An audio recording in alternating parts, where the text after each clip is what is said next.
All right, here's Kevin Hauber.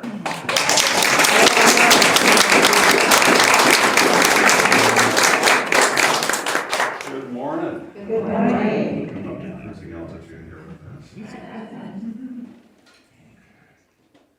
This is great. Come here to join you for Easter service, and I get to step into the light. Yeah. So it's good to be here with you this morning. Lots of long-time friends and lunatics here today. Notice I didn't say old. I did say long time. So happy Easter. It's nice to be here with you today. So can y'all hear me okay? Yes. Good. Okay. So it's in working on this lesson, I was impressed with the fact that we are in turmoil-filled times. Agreed? And if you look at the Easter story, that took place in turmoil-filled times. And the parallels are pretty amazing. So I was thinking, can you imagine the conversations of the Jews at the time? Say, what's going to happen with this latest plague? You know? And those Romans are terrorists and should be tried for war crimes. And can you believe how much the price of bread has gone up? And we need somebody like King David to come here and save us from all of this. Which is true. That's exactly what they were saying at the time. That was the expectation. So the more things change, the more they stay the same. But what has changed a lot in the meantime is the way that story and myth is used to communicate now compared to in the ancient world. It just continues. All of the electrons going everywhere that they need to go. Did somebody text Chris? Oh, there he is. Yeah, no, I have. I just can't.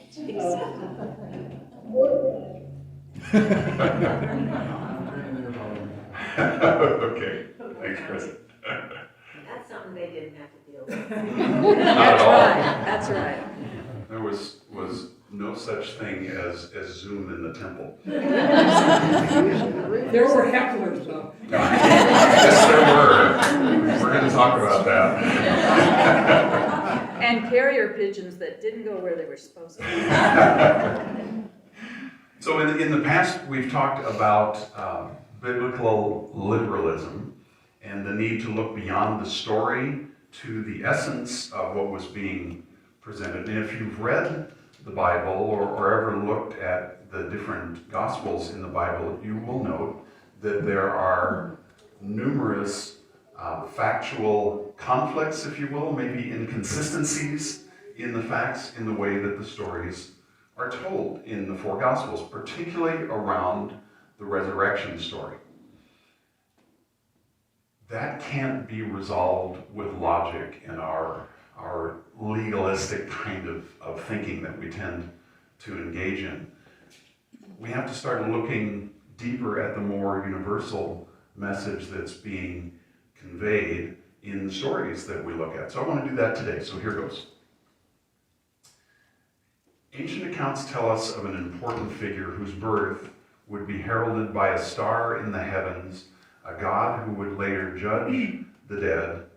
He would be murdered in a betrayal by one close to him, his body hidden away, though not for long, and he would return in miraculous resurrection to begin an eternal reign in heaven. So that was the kind of prophecy that was going on at the time, and it was really important to people that the prophecies be proven to be true. So to his legions of followers, he, Jesus, and his resurrection came to symbolize the promise of eternal life. So recall that the Torah at the time did not speak much of eternal life. That was more left to the Kabbalists and the other mystics and such. But the Jewish faith at the time was much more about the rules of how we live. And if you've ever If you've ever looked at some of the Old Testament, it's a lot about rules, but not much about the afterlife. So here's a little more about what was going on in the context historically, even before the time of Jesus. So the figure Osiris, who was the supreme god in ancient Egypt, was only one of many pagan gods worshipped thousands of years before the birth of Jesus. Although Jesus is currently the best example of a resurrection figure, he was certainly not the only one. So today we celebrate Easter and the promise of new life that it symbolizes. And I, for one, I'm curious about the larger context of what gets us here and what the history is behind that and how that's come down to us and why. My observation is that it's really easy to become parochial in our current time, in our current culture, and the way things are presented to us without necessarily understanding the bigger picture. And it's another matter altogether to look at the energies that have existed in us as beings all along since the beginning that give birth to these kinds of stories, that give birth to these kinds of myths, and they persist again and again and again throughout the ages. So let's do a little weaving together of all of this, shall we? So in the Christian tradition, historically, Easter is the highest holy day of the year.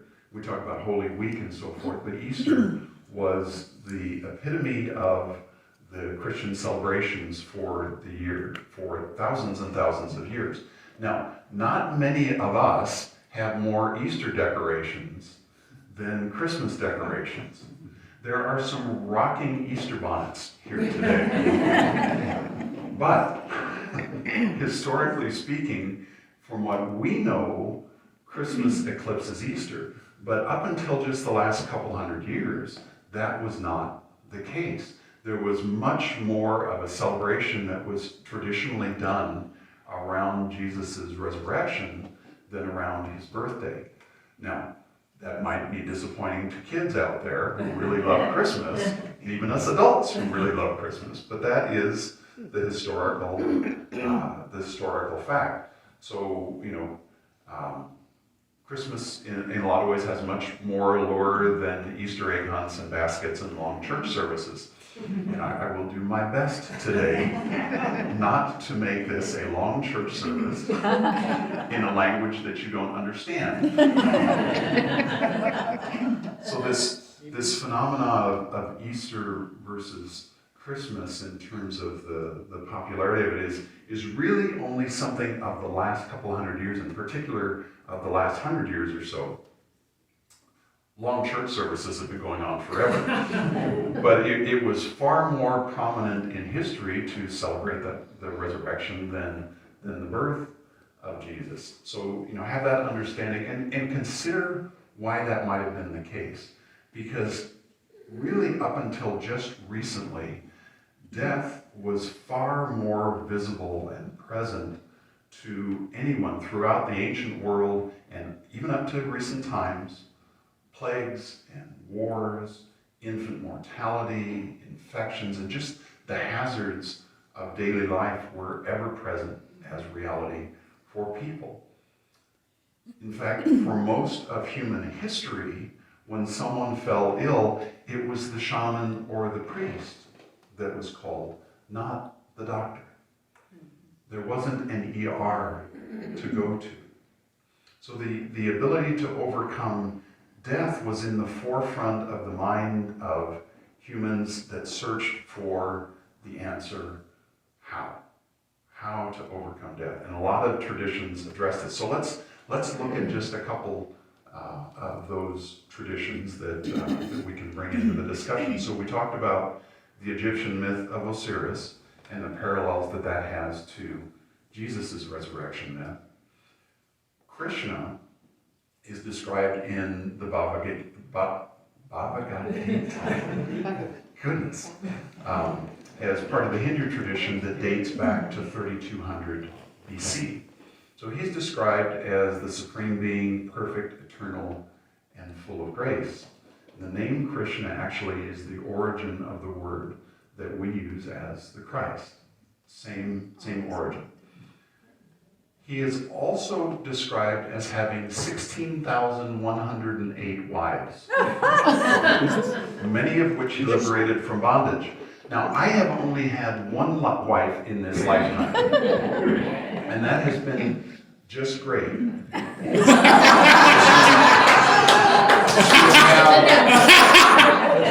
To have 16,108 wives would take a supreme being.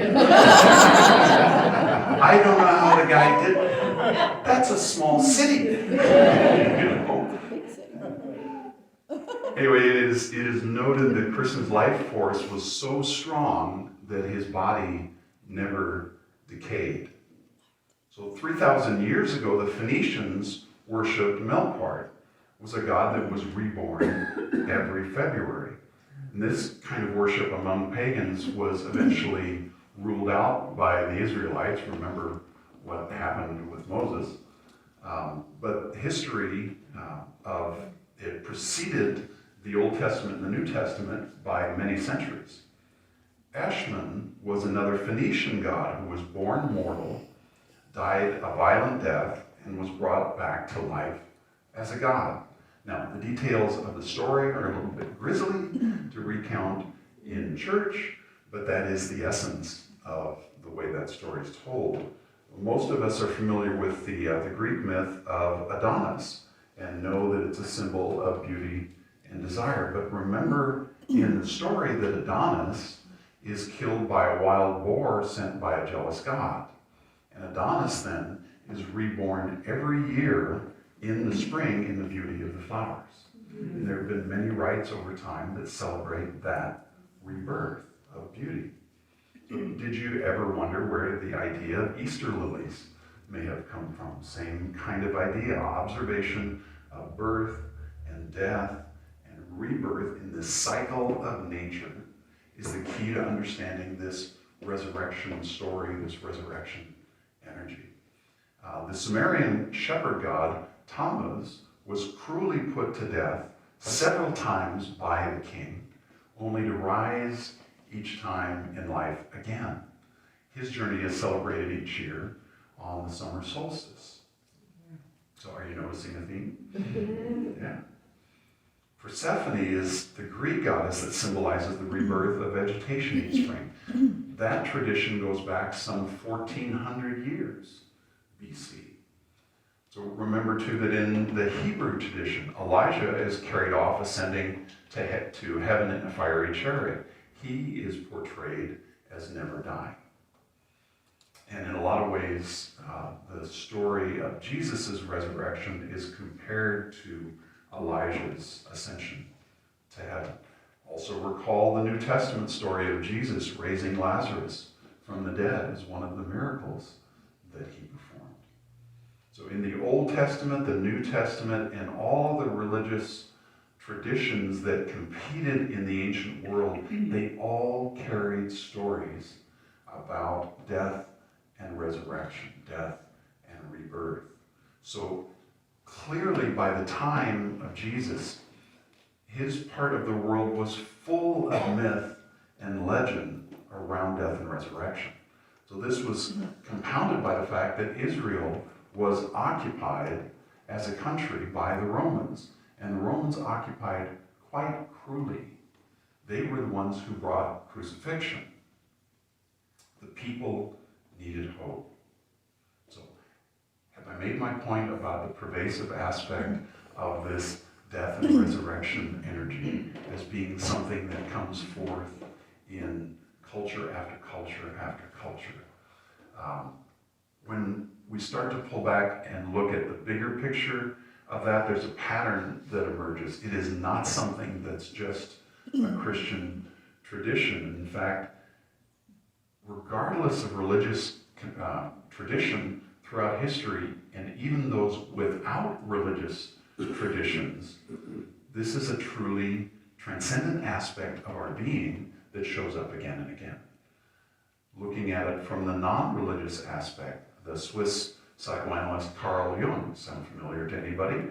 argued that the archetypal process, such as death and resurrection, were part of the transpersonal symbolism of the collective unconscious. It could be utilized in the task of psychological integration. Joseph Campbell then later went on to further develop that work and that argument. So it's not even just in the religious traditions.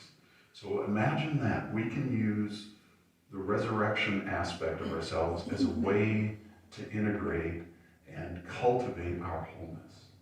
What a beautiful thing. I like the sound of that. So what does that mean in daily life for you and me? Well, what's been crucifying you lately? What are the things that are showing up that are supremely challenging to you? We all have stories about that, don't we? We all have things that challenge us. And again, look at the Jesus story. He rides into Jerusalem on Palm Sunday to the cheers and the glory of the crowds, screaming, Hosanna, Hosanna in the highest. And there he finds that there's a lot of cleanup in consciousness to be done. And he starts that cleanup with the money changers in the temple. You might remember that story. That doesn't sit well with the powers that be. And they start plotting to kill him. And within a few days, the crowds that were cheering him on are crying, crucify him, crucify him. Ever had that kind of experience in your life? That's not a new thing for us either, is it? It reminds me of that old Frank Sinatra lyric of riding high in April, shot down in May. We have these moments of great glory that are followed by our greatest challenges, don't we? And that there's that pattern of that showing up, and we get to choose how we will meet that.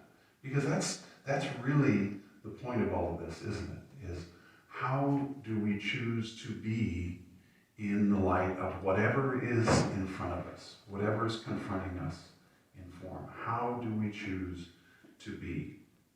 So what might those crucifying challenges look like?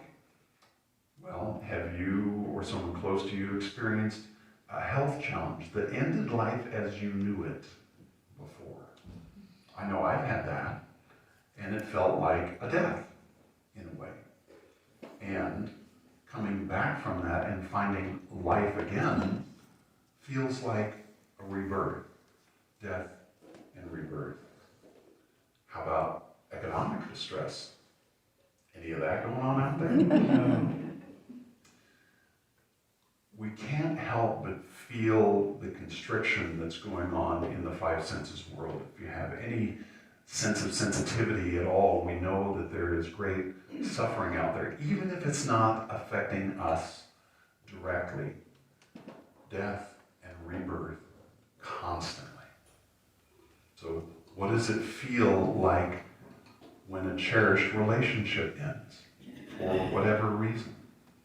What's it like to hang out in not knowing, in loneliness, in isolation, and then in the darkest hour, God sends the right person at that right moment, death and rebirth. Again, it shows up in so many ways. So I titled the lesson today, Rise Again and Again and Again. Because that's what we do. That's what life presents us, the opportunity. That's what Spirit asks us to do, is to rise again and again and again. So when the illusion of the world is so strong, you know what I mean? The illusion of the world is so strong and so painful that we're ready to give up. Spirit is asking us to rise again. With every breath, every thought, every word, every deed, we are being asked to rise again. So what does that look like for you today? What are you being asked to rise above in your life? That is your soul's opportunity to be able to show who you truly are, to know that for yourself. So just breathe into that for a moment. Everything that we confront gives us an opportunity to choose who we really are and how we will rise to the moment. What will we choose to call it? Okay, so let's carry that into meditation together. So settle in right where you are. Close your eyes if you're comfortable doing so. Find your grounding through your seat, through your feet. Breathe all the way up and down the spine. Create some space inside. Space to let go of whatever you need to release. Space to bring in new energy, to bring in spirit. Allow that space in your body, space between thoughts, space between desires and aversions. Breathe into that spaciousness inside of you now. Give yourself just a few moments to be. There is nothing to do right now. Remember that you are a human being and not a human doing. So enjoy that for a moment. And as you sit in that space of spaciousness, continue consciously noticing your breath, breathing in and out, and allow something that challenges you to come to mind. It may be something in a relationship, it may be a health challenge, it might be a financial challenge, who knows? And it may be something that you see out in the world. Regardless of what the challenge is, breathe now and let yourself rise above it. Let your consciousness rise. We know that the solution is never found at the level of the problem, that it is always found in rising above. See whatever confronts you from God's perspective. Whatever it is will only be a passing obstacle. It's only a flash. And from that perspective, notice that fear diminishes. Notice the joy of infinite possibilities. Notice the freedom that creating that space inside allows. And be with that spaciousness for a moment. Now set that challenge aside and allow another challenge to come up in your consciousness. Breathe and become larger than that challenge. Rise above it. Rise above it. See it from God's perspective. This is also a training opportunity for you to step into the greatness of your being. Feel that greatness now. We'll take a few moments together in silence. I invite you during that time to breathe, to create space inside, and allow any challenge in your life to come to mind. Let yourself grow larger and higher than that challenge. And look at it from God's perspective. What opportunity are you being given? What can you choose to demonstrate as your soul's calling, as an outpicturing of who you really are? Breathe into that now in silence.